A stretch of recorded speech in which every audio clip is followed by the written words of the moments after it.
नेपाल घरपालुवा उपभोक्ता मञ्च चितवनले 2081मा 13 स्थापना दिवसको अवसरमा यो रोपेका सुन्तलाका मौलाकालिका मन्दिर परिसरमा रोपेका सुन्तलाका बिरुवाहरू राम्रो भएको छ।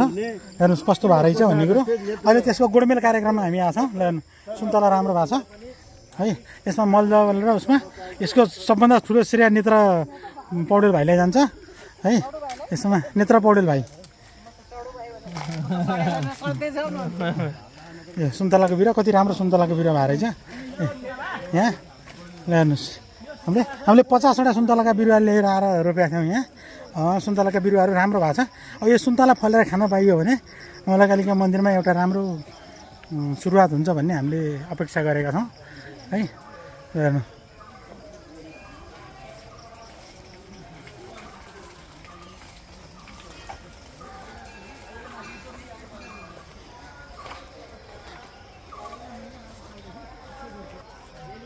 साथीहरू गुड्दै हुनुहुन्छ।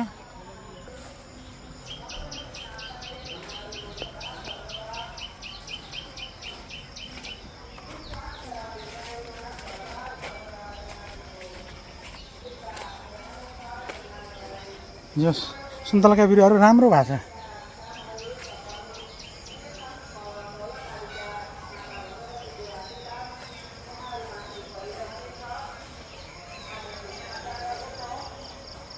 हाम्रो पूर्व अध्यक्ष एवं सल्लाहकार हरिशर्मा पौडेलजीले यहाँ बिरुवा गोड्दै हुनुहुन्छ है। यसमा हामीले मल पनि हाल्ने भनेको मल हामीले हालिसकेका छौँ सर भन्ने कुरो भयो समितिको तर्फबाट र हामीले मल चाहिँ हालिएन। गोडमेल कार्यक्रम चाहिँ गर्दै हुनुहुन्छ हरिसरले। म चाहिँ यसो मेमोरीको लागि भिडियो खिच्दैछु।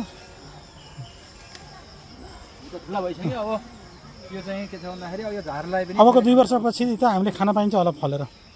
यसमा हाम्रो पूर्व अध्यक्ष एवं सल्लाहकार पवित्रा जोशीज्यू पनि हुनुहुन्छ है। निवर्तमान अध्यक्ष जनक कटेल, वर्तमान अध्यक्ष विक्रम सापकोटाज्यू, महासचिव हरि भट्ट, सम्पूर्ण पदाधिकारी तथा सचिवालय सदस्यहरू सबै है।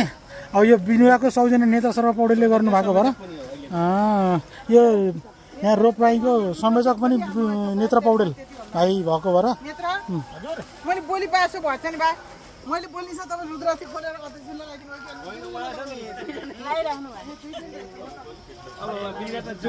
मभन्दा अर्को भइसकेको छ। खुसी लाग्यो आज यहाँ आएर। हजुरले रोप्नु भएको? मैले रोपेको बिरुवा हो यो। हजुरभन्दा अल्को भएछ त? मभन्दा अर्को भएछ यो। ए ल बधाई छ हजुरलाई। हजुरले रोप्नु बिरुवा अर्को वर्ष